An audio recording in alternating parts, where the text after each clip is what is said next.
Hai semua, saya Agung Semara. Senang sekali saya bisa berjumpa kembali dengan teman-teman. Semoga semua dalam kondisi kesehatan yang prima ya. Pada kesempatan kali ini saya ingin sharing dan bahas tentang pentingnya memiliki asuransi kesehatan. Setuju ya kalau setiap orang butuh asuransi kesehatan? Ya baik itu dari bayi, anak-anak, remaja, dewasa, maupun orang tua. Ya karena apa? Karena siapa saja bisa terkena penyakit dan kapan saja penyakit itu bisa datang. Apalagi di masa pandemi ini mengajarkan kita bahwa siapa saja bisa terkena penyakit.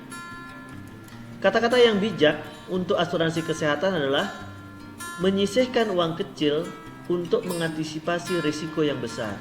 Artinya, kalau kita sekarang tidak mau menyisihkan uang kecil, maka suatu saat kita akan dipaksa untuk membayar uang besar untuk pengobatan kesehatan kita. 3 penyebab orang meninggal adalah sakit, kecelakaan, dan lain-lain.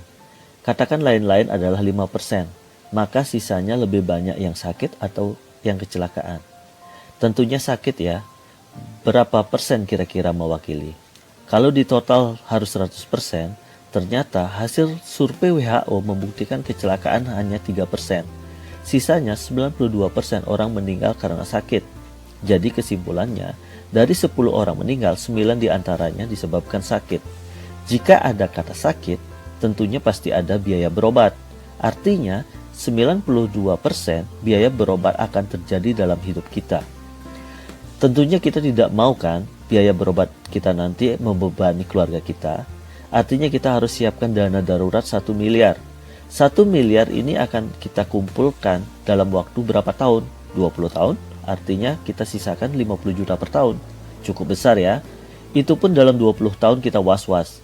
Bila terjadi sebelum 20 tahun. Dana 1 miliar ini belum terkumpul. Jadi apa solusinya?